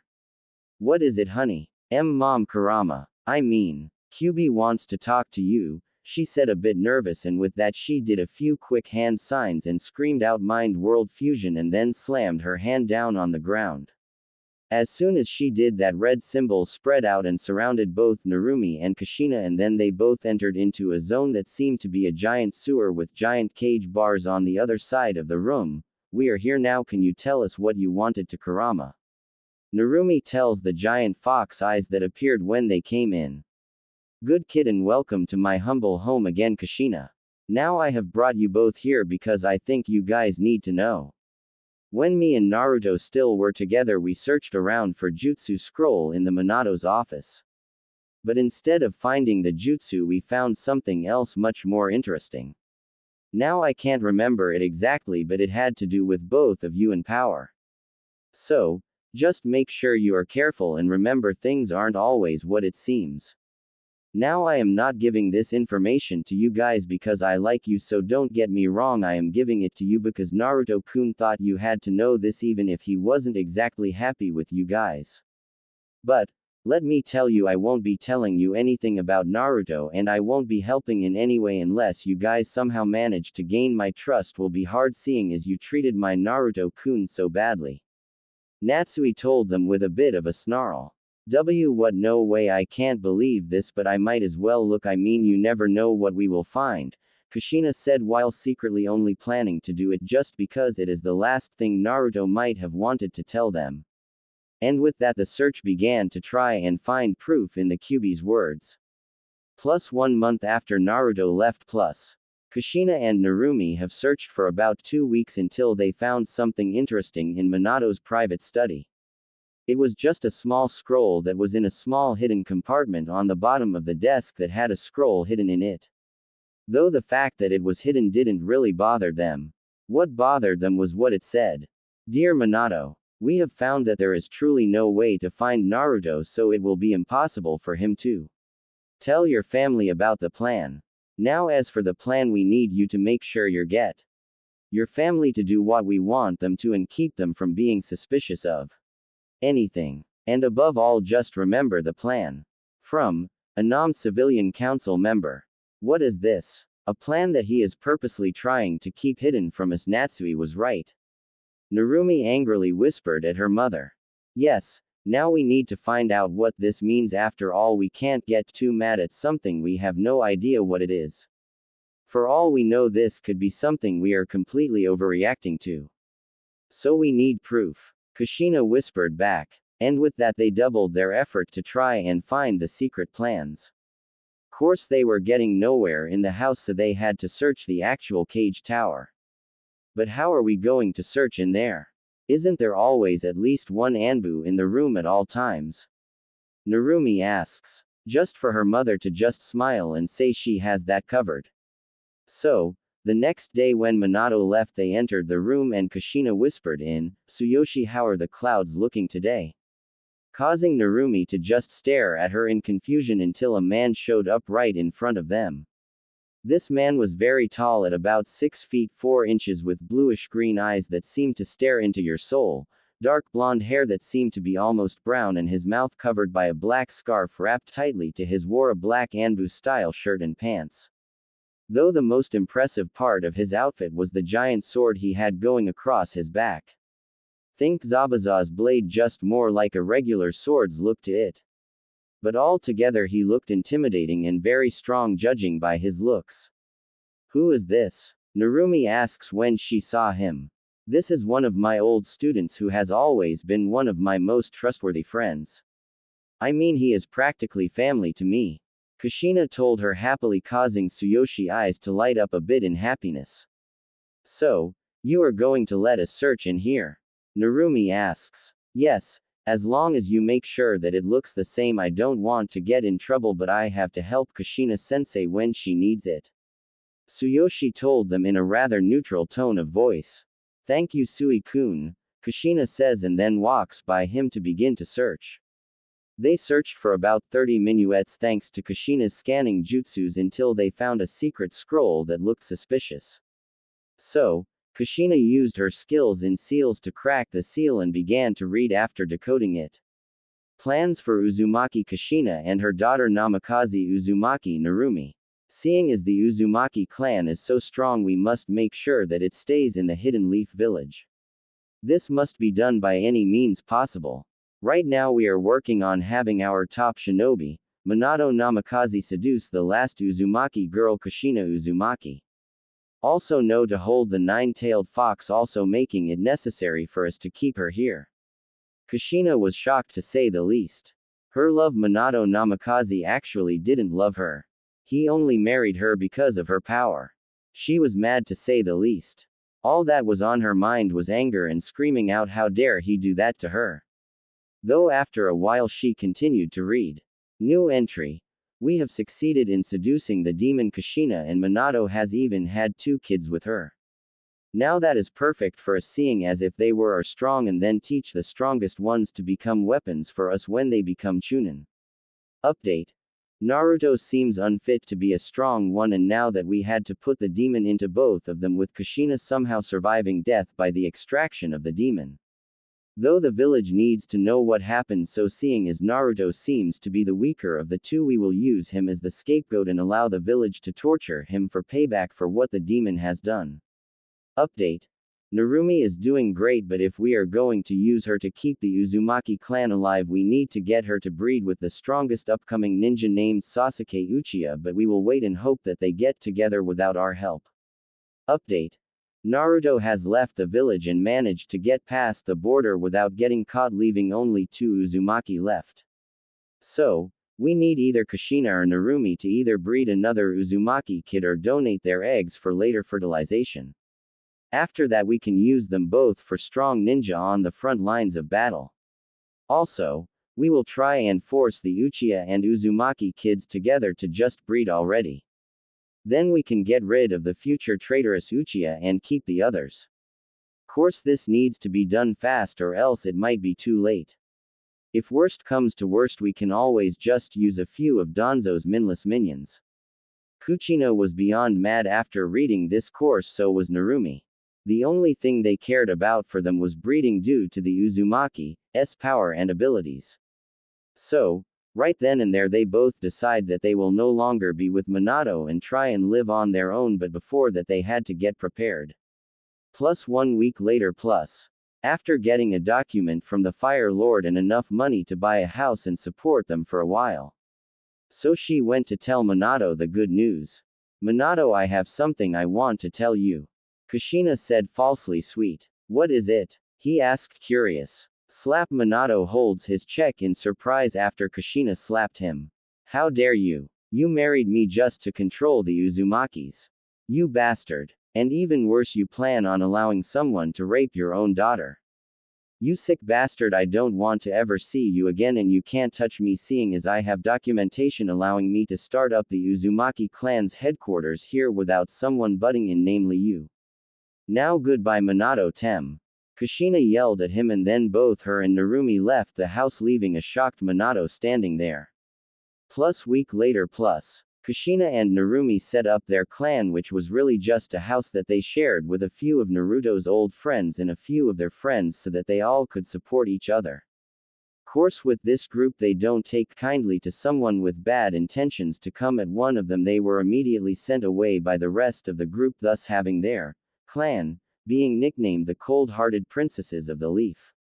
Course the youngest of these was Narumi, who of course had to still deal with fanboys, especially Sasuke, who was told that if he wanted his clan to get stronger he should try and marry a Uzumaki. Course all of the other Uchiha except for about 24 were killed by a group of random missing ninja who were privately killed off, leaving no one to think otherwise. Though that didn't stop the male Uchiha to be bastards, even Sasuke, who, somehow, was placed on a team with 2 girls and Kakashi as their sensei, who just happened to know a lot of jutsu for Narumi and could train Sasuke to use his Sharingan. Wonderful. I left my father's house and name, and he still is trying to make me a weapon and me of Damn it, I wish I could have just went with Naruto when he left, then I could easily make it up for him. Narumi thought with a sigh. Don't worry kid, I will make it so you can try and gain his trust. You just need to keep believing we will see him again and hold out here until you and your mother can leave this place as well. I mean, that is why you put on the Uzumaki's headband and not the hidden leafs, right? Natsui told her, trying to cheer her up a bit. Course all it got was a large sigh. I wonder what Naruto is doing right now. Narumi said. So do I kid, so do I. Hey mom, why did you say Tsuyoshi was like family? I mean, Naruto was our family and we completely ignored him, but yet you just said you treat him better. Does that mean that you treated Tsuyoshi like a son while treating Naruto ni like he didn't exist? Narumi asked. This question caused Kushina to get a bit depressed, but still she answered. Well, you see, I was kind of acting a bit like a fangirl for Minato at that time. You see, he did save me from being abducted, so, ever since then I have been infatuated with him. So, I followed his every word without questioning it. Now of course a few people tried to help me get out of my fangirl ways, knowing that I became what I hate. Course all my friends tried to help me, but I pushed them all away. So, I was just following Minato for the most part, though I still am at fault. I plan on making it up to Naruto. Kushina mumbled out and then quickly added, oh, and if you ever get like that, I am going to kick your all around the world. We don't need another mistake like this happening. Well, that was informative, but you didn't exactly explain why Tsuyoshi will follow practically anything you ask him to. Narumi told her mother. Oh, that I simple it is because I saved him from dying when he was young. Plus flashback plus. It was the one of our battles with the rock. Kushina, who looked about the same as her older self. Except for her now wearing her battle suit, which was a dark red shirt and pants with her two katanas across her back forming an X. And she was with her team that was now all Chunin. There was Tsuyoshi was wearing the same thing he does in the future except for the scarf, and was tall for his age at 5 feet 4 inches. Also, instead of a giant sword, he only had a small katana that was only about 3 feet long. Beside him was Kenzo, a short man at 4 feet 6 inches wearing a black shirt and white pants. He was the weakest of the group but still the most energetic, usually being the one to run head first into battle. Completely unimportant character, just wanted a third member in the group. And of course he had his weapon pack on his right leg. Finally beside him was Amaya, the second girl in the group, who was pretty tall at about 5 feet 2 inches with a B sized held tightly to her body with a form with a dark pink battle kimono that showed of her beautiful body perfectly. But if you got caught being perverted around her, you would feel the pain of brass knuckles. Don't know any better way to say it, except she has metal gloves on her hand to increase her combat deadliness. And she also has light brown hair that simmered in the sunlight and deep hazel eyes that seemed to be filled with gentleness, even if she was vicious in battle. And all together they made Group 11, which right now was being split up to help battle a large group of enemy ninja. Which quickly was done and they split up and went their separate ways. It was a big battle and Tsuyoshi was battling fiercely. All around him was dead ninja until a loud boom was heard and a red light showed in the sky that made all enemies retreat. Course that made Tsuyoshi get a bit too wide and he accidentally turned his back on an enemy he thought was dead, who pierced him through his stomach, leaving him to fall to his knees in utter shock and pain. Now you end, you fool, the man screamed out and was about to piece Tsuyoshi's head from check through to the back of his head. Thankfully the man lost his head right after piercing Tsuyoshi's check, leaving him to fall to the ground bleeding out from the wounds. Course then he was picked up gently, so he turns his head and sees his sensei. Kushina sensei, he whispered out weakly. Shish. Don't speak, don't worry, I will make sure you get healed up. Kushina told him and then carried him off to get medical attention, thus saving his life. Plus flashback end plus. And that is why he almost always tries to help me whenever he can, no matter what I am like. Kushina finished up her story. And after that they went out to get more stuff to get situated in their new house. This is just a way for me to explain the relationship Tsuyoshi has with Kushina and showing a reason she didn't question Minato. Now he thinks of her as his hero and wants to return the favor somehow. Plus with Naruto and gang plus. Naruto, Mai, Yoshiko, and Ayaki were traveling slowly to the hidden village. Only stopping when needed. Meanwhile they all were talking with each other and getting to know Mai more. So, that is basically my story. Mai, Naruto told her as he finished telling her why so many villagers called him by his nickname. All together they all were quickly adding Mai into the friendship circle. Ah, man, this is nice, just traveling around with people not trying to attack you.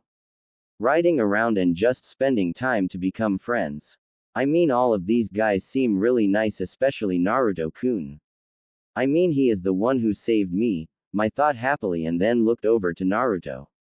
What a guy. I thought that there would never be a guy like this in the world, but apparently I was wrong. I mean, Naruto is kind, strong, handsome, caring, and loving. I mean, he is every girl's dream guy. Wait, what am I thinking? I can't be falling for Naruto-kun, can I? Mai thought, shaking her head with a blush starting to appear on her face, which Naruto noticed. Hey Mai-chan, are you okay? I mean, your face is turning bright red. Are you getting sick? Naruto asked her, worried, while he pressed on of his hands on her head to try and check her temperature, making her blush even more. No, your temperature is fine, just be careful, okay? Oh, I know, why don't you go inside the cart with Ayaki-ne to cool off a bit? Naruto told her, still concerned a bit.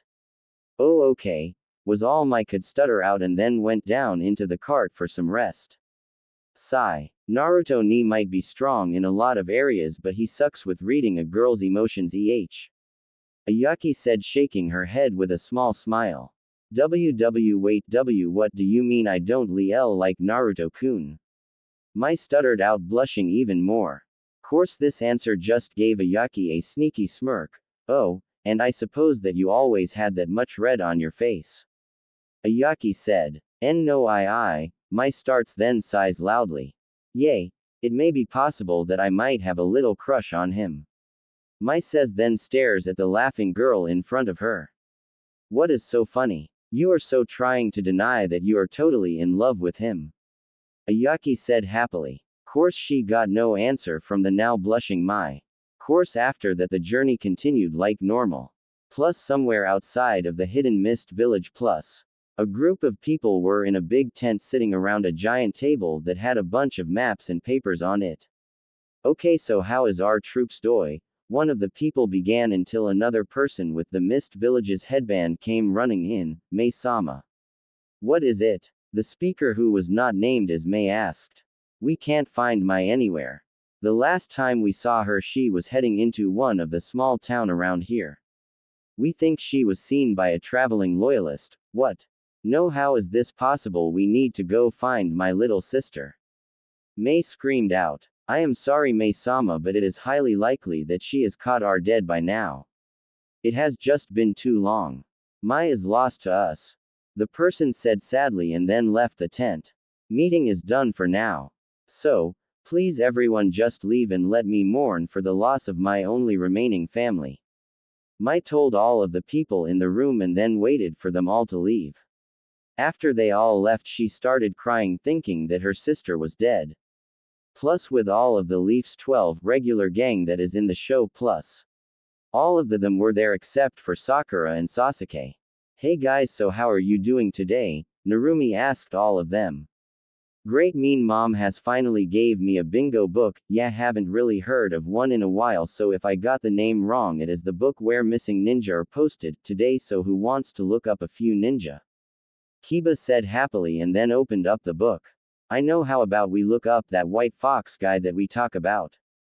I mean, maybe we can finally see if he actually exists. Ino suggests and everyone agrees with her, so Kiba begins looking for him and then drops the book in surprise. He actually does exist. Kiba exclaims in surprise. Wait, what? Hinata and Ino said in surprise. It is right here, look, Kiba said and handed the book to Narumi, who showed it to both of them. Name: unknown. Nickname: White Fox. Age: 14. Rank: B. Village affiliation: none. Wanted by Hidden Mist. Reason: killing 2 mist ninja. Abilities: Kenjutsu, unknown. Taijutsu, Chunin. Genjutsu, unknown. Fuinjutsu, unknown. Ninjutsu, uses gravity, rest unknown. Description: tall man who is a bit taller than 6 feet. He is known for wearing a white robe and everything else he wears is white. He is known by the kanji for fox on the back of his robe.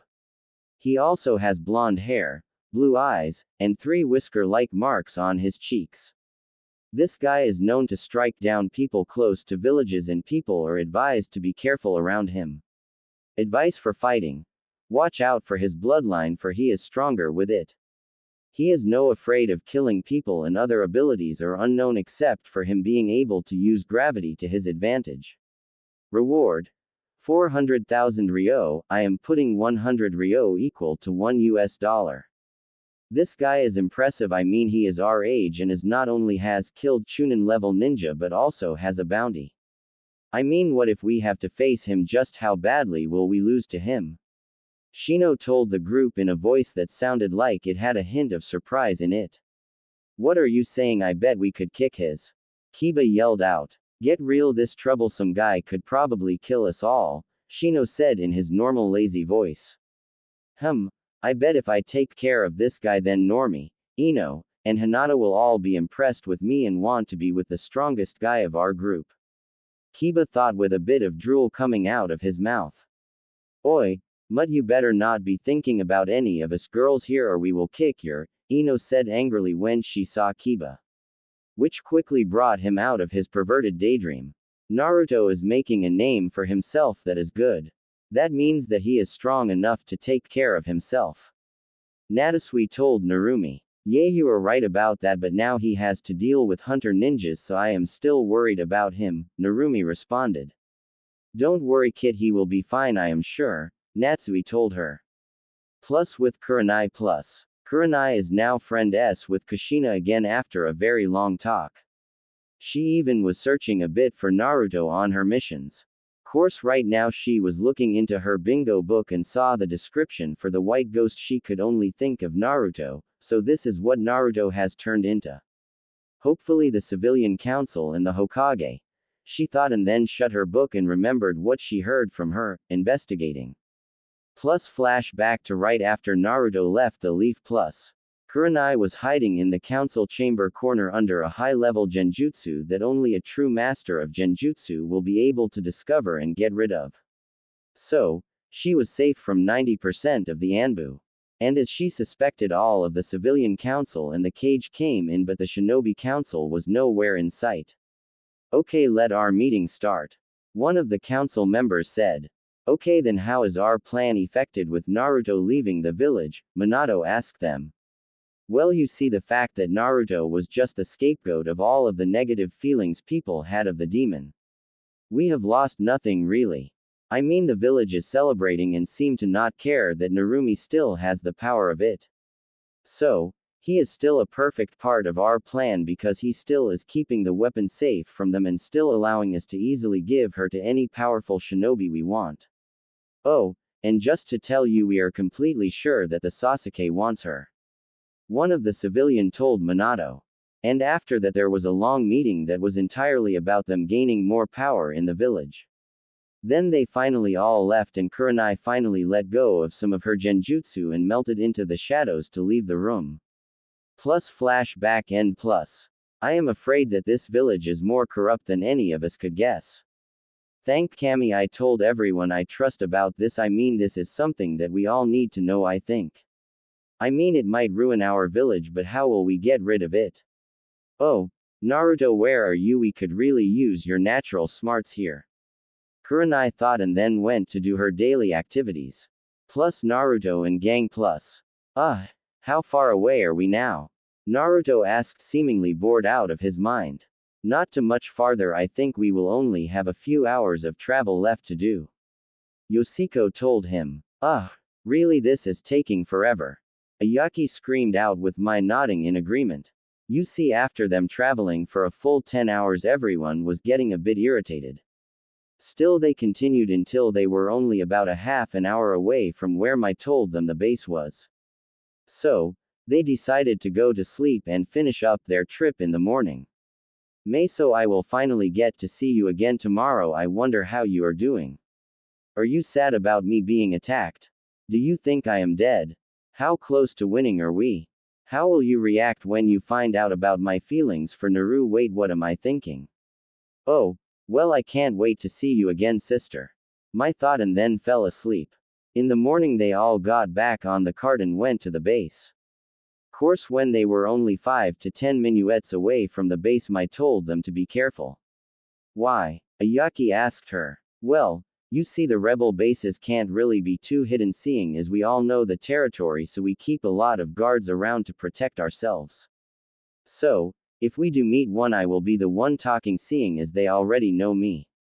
Mai told them. Okay then, Mai-chan, I trust you, Naruto said, and then lied down on the roof of the cart. He trusts me. Mai thought as she smiled a bit.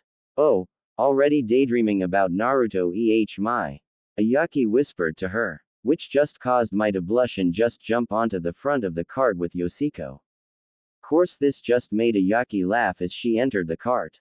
Course, Mai was right, and it only took a little bit more travel for them to be stopped by a group of rebels. Halt, why are you going this way? One of the half-dozen ninja asked while holding out their katanas. So, Mai just jumped off of the cart, getting surprised gasps from all of the ninja, who then began to talk amongst themselves. Show us all the people in your group. One of them finally ordered.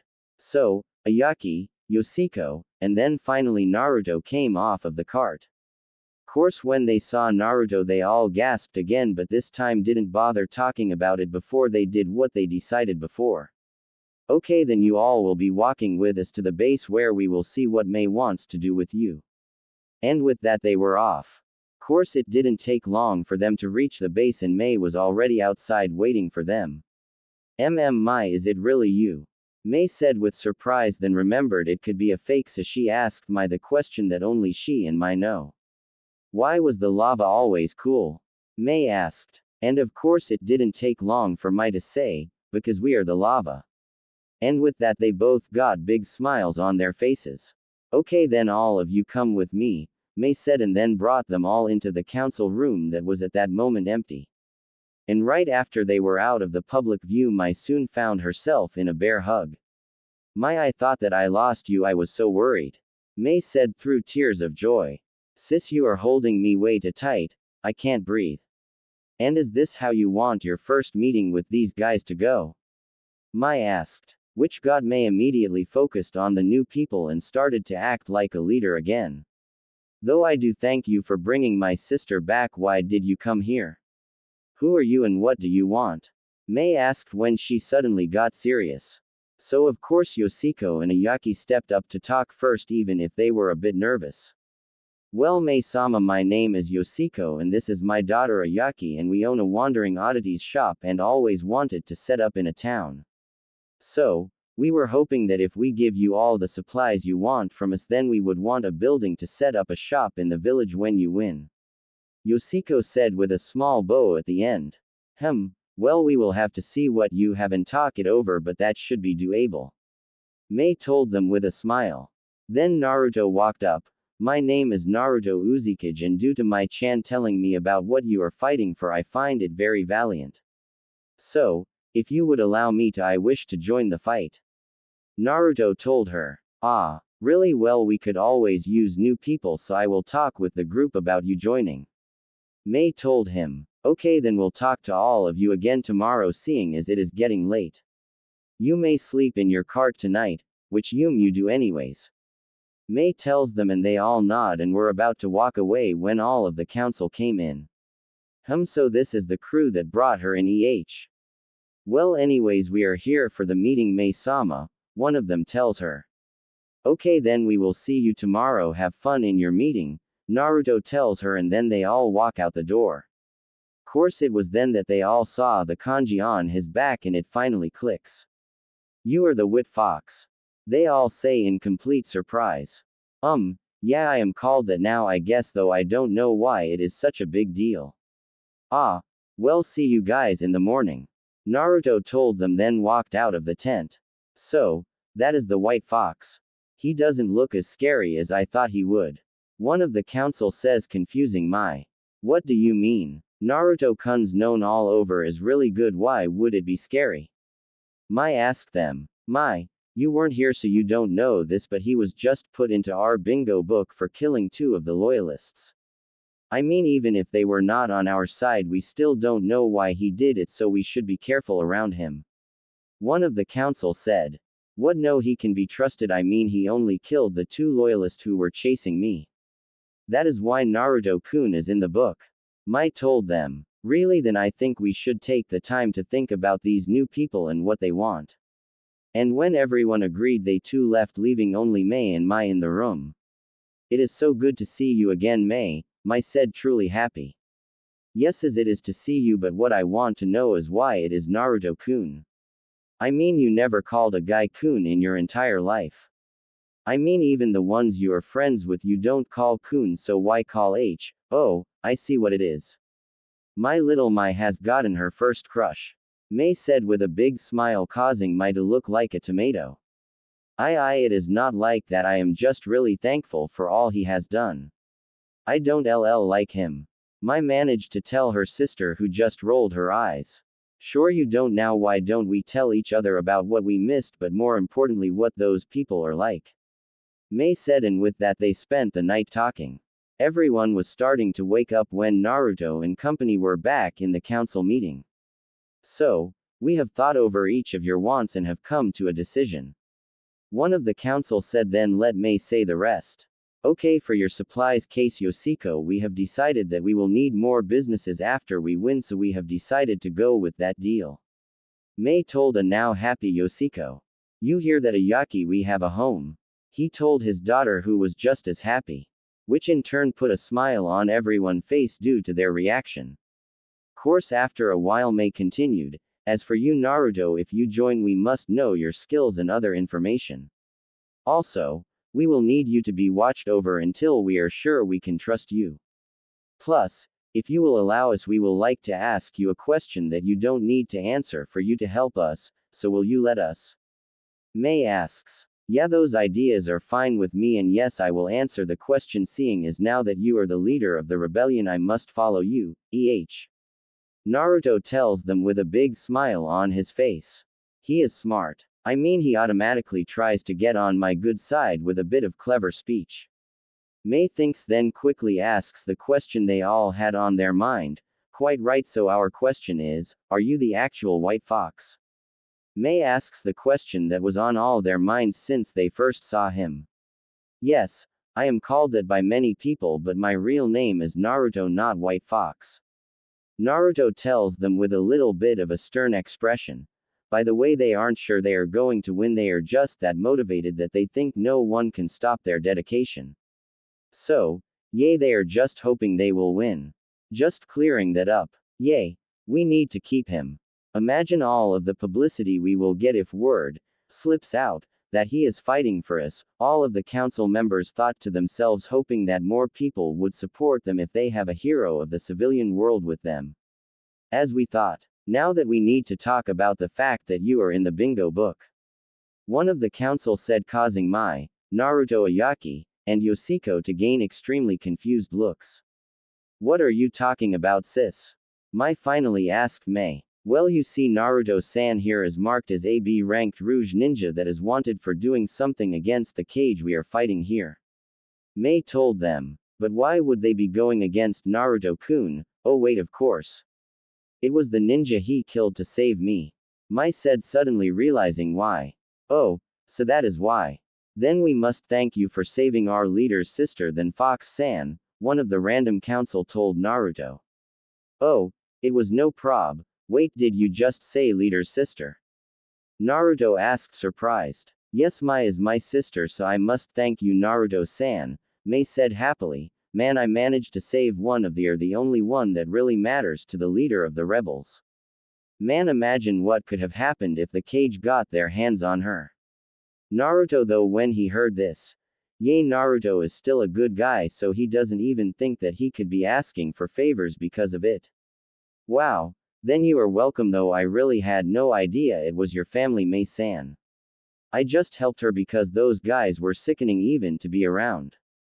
So, I wasn't going to let them overpower a girl, that is for sure. Naruto told her firmly. That look, could he really mean that, I wonder? Maybe he really is a pretty good guy. Not to mention he is a looker. If he really did mean that he did it out of the kindness of his heart, he might just be the perfect guy for my. Though I still need to make sure before I allow it. I mean, even she is my sister, I can't let just anyone date her. Mei thought happily. Okay, then now we move on to skills. So what would you say your skills are, and what do you possibly have to help our cause, Naruto-san? One of the council asked the question they all wanted to know. Of course my skills would probably be all at mid to high chunin level, but I haven't really fought too much for a while now, so you may want to test me on that later on. But as for special things, I have Minto Namikaze's 2 special jutsus. Also, I have been studying in seals for quite a while and would call myself a seal master, though I have yet to be tested on that as well. Course, the most important thing is that I have a bloodline called Rinnegan at my disposal. Naruto told them calmly, but still left the council in utter shock. Wait, you are telling us that you have the legendary thought to be imaginary Rinnegan? Mei stuttered out in completely shocked that someone could actually have it. No way, you gotta be kidding me, can you show it to us? One of the council members said in disbelief, causing Naruto just to shrug his shoulders and activate his Rinnegan. Wow, it actually exists, is all they could think as they saw this. Course, even Mai and the others were surprised by it, seeing as this was the first time he really used, seeing as he never uses it unless he has to. Eventually Mei got out of her shock and told Naruto his first mission. Okay, then don't take this the wrong way, but you will be watched by our other ninja until we can completely trust you. Mei told Naruto. Fair enough, I guess. I mean, in this world you can't really trust anyone completely. Naruto responds to her. Yay, that is true. But anyways, we will test you later, but right now I have a mission for you to go on. You see, we are running out of food right now, so we need to get some villages around this area. Cows, they really don't want to help us, seeing as they are unsure if we are going to be able to win. But, if the legend of the white fox who is known to save villagers is on our side, they might be more willing. So, please go and help the squad we are sending out to go for that. Mei told him. Hi Mei-sama, Naruto said, and then went with the ninja that showed up to prepare to go with them. Course, it didn't take long, seeing as Naruto has yet to settle down, so he still carried all of his stuff on him. The only thing he really did was make sure his robe was clearly showing the fox on the back so that the people could clearly see who he was. And soon he met his teammates for this mission, who were a bunch of random ninja with nothing really special about them, so they just left quickly to go to a bunch of random towns try and get supplies. Hello there, people of this lovely village. We are here as agents of the group of people brave enough to go against the corrupt cage. We are here today with our newest member, and perhaps you have heard of him. Please welcome the White Fox, hero of civilians, to our cause.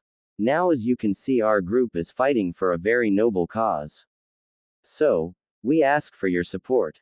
Though we will not ask for new soldiers to fight for us. Instead, we ask simply for supplies you would generously give to support our cause. So, please help us, and remember, we fight not for just us but everyone in the mist. One of Naruto's teammate calls out. In each village they went to, trying to get as many people to donate as possible. And of course it did work somewhat. But even with the White Fox being there, the people still were hesitant on showing their support, seeing as they didn't want to face the corrupt cage's wrath. Though they still got a decent amount of supplies. Okay, then that is all the spots we could go to that are safe, so let's head back. The leader of Naruto's groups told them, and they all nodded and jumped onto the caravan and started back to the base. When they got there, they quickly took stock of all of the new stuff and put it away. Then they went to Mei to tell her how it went. Mei-sama, we are back with the supplies, the leader said, then gave her the list to look over. Okay, thank you. All of you except Naruto may leave. Mei told them, and they all nodded and went away except for Naruto. Okay Naruto, we have a tent set up. It is in the western district of the barracks. Mai will show you where it is, won't you, Mai? Mei told him, then smiled at her sister. Of course, Ni-san, Mai said, and they both quickly left and went to Naruto's new tent. And here it is, Mai said happily, and then with a quick thanks Naruto got set up in his tent. Plus 2 days later plus. Naruto simply went on supply missions because of how he was known as a hero to the civilians for 2 days. Plus, they watched him during these missions to see if he was really wanting to help them. That is why it took so long for him to get his test. Okay Naruto, today you will be testing your skills against one of our Chunin, so please meet us on training ground 3 in an hour. Mei told Naruto, who nodded then left to prepare. You really seem like you are more than a Chunin, Naruto. So, without you knowing, we are putting you against a Jonin instead just so that we get to see your true powers. I mean, if you really are a Chunin, then we will tell you we made a mistake. But, really, come on, we all know you are hiding something, so just show it to us already. Mei was thinking after he left. Might get me Atsuki-san please, Mei asked, and her sister left as well. Huh, why am I getting him? He is a Jonin. Ah, well, Mei will tell me eventually, I am sure. I mean, there is no way she is trying to not give Naruto-kun a chance, right? My thought then ran off to get him. Plus training ground 3 plus. Okay, then are you ready for your fight, Naruto-san? Mei said when both him, her, the council, and a few other people, guards, Mai. Yes, Mai-sama, Naruto told her. Okay, good, then let me introduce your opponent Atsuki, Mei said, pointing at the Chunin. Atsuki was a 5 feet 10 inches muscular man. He had short straight brown hair that just slightly went past his hairline. His eyes were dark brown as well that showed an eerie mischievous glint. On his chin was a cross-shaped scar from a battle of the past. On his back was his favorite weapon, 2 short blades that were on either side of his hip, both in deep red guards. Not to mention that his serious demeanor made him a fearsome opponent who earned his rank through pure hard work. Are you ready as well, Atsuki-san? Mei asked him as well, only to get a nod as her response.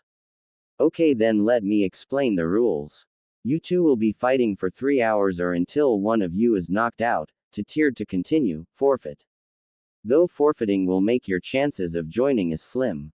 Or are put into a situation where you would have died if we were fighting for real. Is that clear? Mei said, getting a nod from each of them, then fight. Mei finished chopping the air with her hand. And then they were off. Naruto and Atsuki ran at each other quickly, swords drawn. Soon enough the clang of their swords clashing was heard several times. Eventually they slammed into each other, neither gaining any ground, so eventually they both just jumped away and slid back a few feet. You are pretty good, kid, Atsuki said with a smirk. Yay, you too, Naruto said happily. And then they both ran back at each other. Naruto slashed at Atsuki's stomach only for his sword to be blocked by one of Atsuki's swords, while the other slashed at his head, which Naruto quickly ducked under it. Course he just barely dogged it, seeing as a few strands of hair were cut off his head. They had a battle using their swords while neither one was really gaining any ground in it. So, they both put them away and began to use ninjutsu. So, Naruto quickly went through hand signs and then screamed out, Suiten, Mizoripa, water release, violent water wave, then quickly shot out a jet of water at Atsuki, who jumped to the side and quickly called out his own jutsu, Kurigakur no Jutsu, hidden mist technique, causing the entire arena, not around spectators I should add due to next part, to be covered in a thick mist. What are you going to do now, Naruto? You can't see me, and can't even sense my chakra. See how it is to go against a master of our village's arts? Atsuki's voice said from seemingly all directions around Naruto. Course he was slightly surprised when Naruto just laughed a bit. Ah, now what will I ever do? There is mist all around me and I can't see. What should I ever do? I mean, it is not like I can just use it to my advantage, can I? Naruto then said in a voice laced with sarcasm. Then he quickly jumped out of the mist high into the air and then screamed out Kangekiha no Jutsu, inspiration wave technique, causing electricity to be launched down into the mist, shocking Atsuki, who couldn't get out of the mist quick enough. Soon enough the mist cleared, showing Atsuki on the ground, burnt all over, with a spark of electricity coming from his body every now and then. "Checkmate," Naruto said with a smile. Until he was launched back by a shark slamming its nose onto his gut, with Atsuki, who was not as burnt, holding his last hand sign saying Suiten, Suikuden no Jutsu, water release, water shark projectile technique. Said jutsu sent Naruto through 2 trees and slammed him into a third. "Ow, you sneaky bastard," Naruto complained as he rubbed his back and then stood up to fight again. "Oh, what is the matter, can't take it?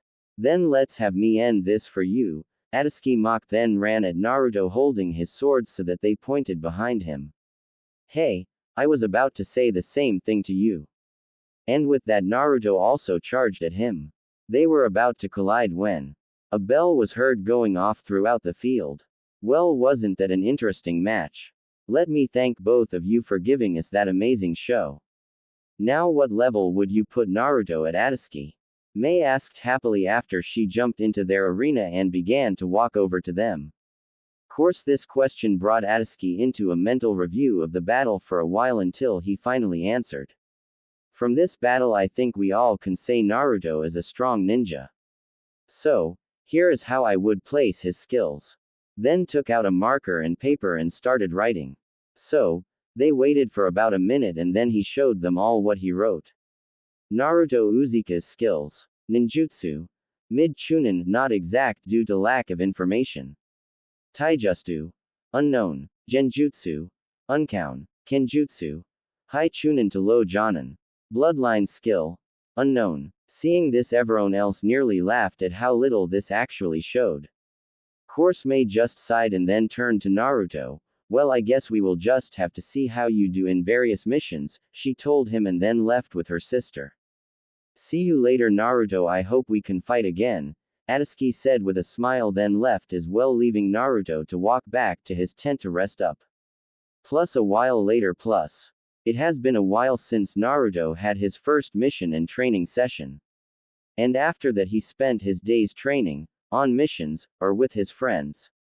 Altogether he worked hard and now was probably closer to Jonin in level, but decided not to take Mei's offer of making him one and work through the ranks with his now best friend Mai, who wasn't even a genin yet due to the war starting on her last year in school. He also had his bounty increased and was now an A-rank Rouge ninja who is still wanted for attacking the hidden mist villages ninja. And right now he was in a tent with his friend Mai, listening to what their next mission will be. "Okay then, Mai-chan, Naruto-kun, right now we have decided to attack the hidden village directly. Now this will be tough, but what I need you to do is very important to the battle, okay?" Mei said, then continued after getting a nod from both of them. "Good. Your mission is to infiltrate the genin barracks before the battle begins and block them off from the rest of the village. Now this must be done so we have future ninja to train. Though be careful, because not only will you be facing attacks from enemy ninja in the village but also from the very people you are blocking. You see, we have no idea how many children are under his complete control. So, you and the other people I am sending to help must be extremely careful. Now here is all of the people helping you, please get them all ready and tell the first person on this list that they are in charge, okay?" Mei told them, making them nod, then opened the scroll and see about 20 names. After they looked, they quickly said their farewells and used Shunshin no Jutsu, body flicker technique, first and last time I will say it this way, to quickly notify the people on the list. And soon enough they were all at the entrance of the base ready to leave. Then with a quick talk to the rest of the people left for the hidden village a half an hour before the rest of the resistance. At Konoha nothing really was out of the ordinary. Narumi was on yet another D-ranked mission that this time required her to get the devil cat for the daimyo's wife again. "Man, why did we have to catch this stupid cat again?" Narumi said in frustration. Now Narumi, these missions have to be done for the good of the village, so be happy you can help your home," Kakashi said, not knowing what else to say to her, seeing as he never liked D-ranked missions either. "Cut the crap, sensei, we all know you hate this as much as us," Sasuke said, and then turned to Narumi. "But, If you want to enjoy your days more, you could always go out with me and become my first girlfriend. And then gave a lusty look at her still developing body, causing the pink-haired girl behind them to get jealous at Narumi's luck. No thanks, Tem, I would date a dog before you, Narumi said with a hint of disgust showing in her voice. I wish he would stop asking me out, I have said no enough.